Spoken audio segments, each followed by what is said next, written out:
Well, thank you for taking time out to talk to me today. I enjoyed the film very much. Oh, thanks. I remember when the first American Pie movie came out. What reflections do you have of when that first movie came out?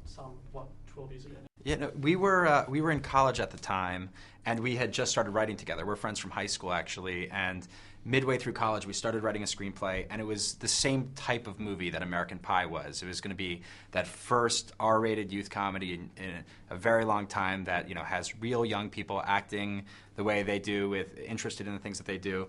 And then we saw the trailer for American Pie for the first time, and we're like, somebody, they beat us to the punch. Somebody made that movie, and we just saw that trailer, and we're like, that looks awesome. It's what everyone's going to want to see. And we saw that movie, 6 times in the theater. Just were obsessed with it, got the DVD, just watched it over and over and over again. When it was in the theater, we were bringing friends, like big crowds of people to go see it because it was really that, Animal House for our generation. Yeah. And so when you hear that Universal putting together this reunion movie, what's your reaction?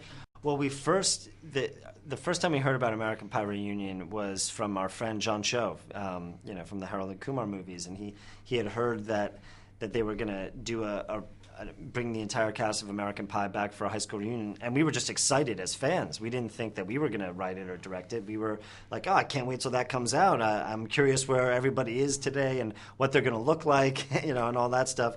And then we got a call from our agent saying, they're thinking about you for this. Would you like to go in and pitch? And we're like, you know what?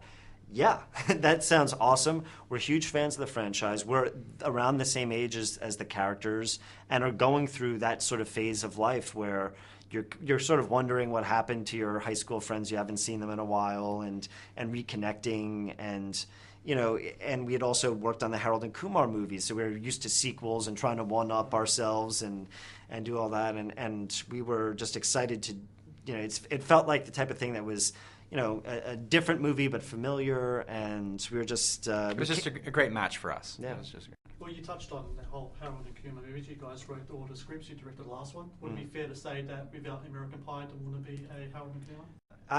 Absolutely. The biggest contribution that American Pie, had to Harold and Kumar's creation was Jon Cho. I think that we had a friend. Harold and Kumar is based on this real friend named Harold Lee that we have, and when we were in college, all of us, John, me, and Harold, we loved American Pie. And even though Jon Cho was in the movie for a really short period of time in that first movie, he coins the term MILF. Mm-hmm. And everybody, whenever they would hang out with our friend Harold, he's not, he's Korean. He doesn't look that much like Jon Cho, but I guess he had the same sort of spiky hair at the time. And people would shout MILF at him. And it just Jon Cho was always on our radar. And people ask us a lot, how he came up with Harold and Kumar, because you don't usually see Asian Americans in comedy at that period of time, especially as protagonists. And for us, it was just we felt comfortable writing the script because we knew that Jon Cho was really funny and that there was a guy who could play it that we were excited about. And in every script that we had ever written before, before Harold and Kumar, we always had the characters Harold and Kumar in them. And we had written the characters Harold and Kumar even before American Pie came out. And I just remember when we saw American Pie, we're like, oh, that guy could play Harold. That guy could play Harold. And then a few years later, we decided to write a Harold and Kumar movie.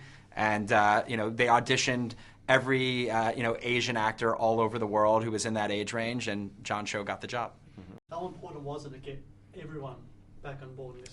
That was a huge thing for us. I mean, that was, if it's the high school reunion movie, then we figured, as fans, that's what we would want to see. We would want to see what happened. Not only do you want to see what happened to Jim and to Stifler and to Oz, but you also want to see what happened to Sherman, what happened to Jessica, what happened to the MILF guys. Mm-hmm. For us, it was, the deeper we could go down the line and bring people back, the better, in our opinion. That's also what it's like when we haven't been to our high school reunion. John and I are from high school together, and our reunion didn't come to pass. But when you see old friends, there's the people that you were really close with, but every once in a while you'll run into somebody who is like, oh my God, him? And you barely remember him, but there's something about it that sticks into your mind. Like for us, that's the MILF guys.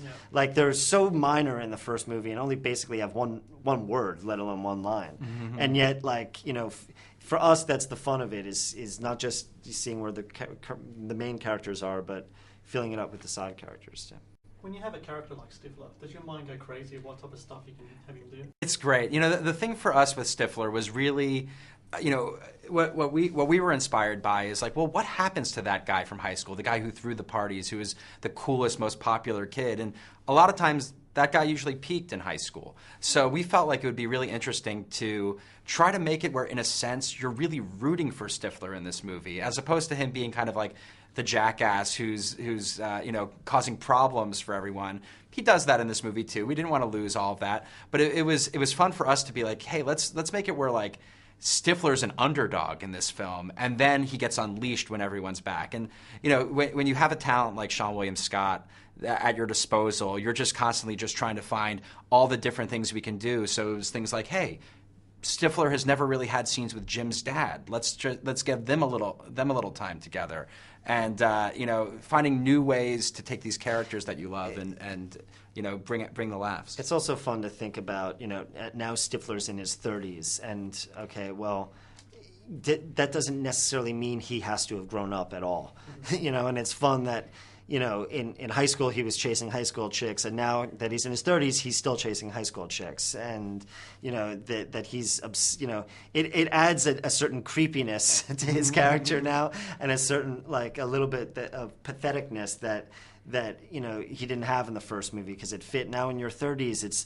not exactly the coolest thing to be that guy, but for this one weekend, he doesn't give a shit. You know, this is his time to kind of go back to his high school days. Right.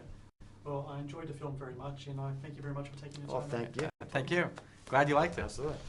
Thanks a lot, guys. And, Yes, thank once you. again, we'll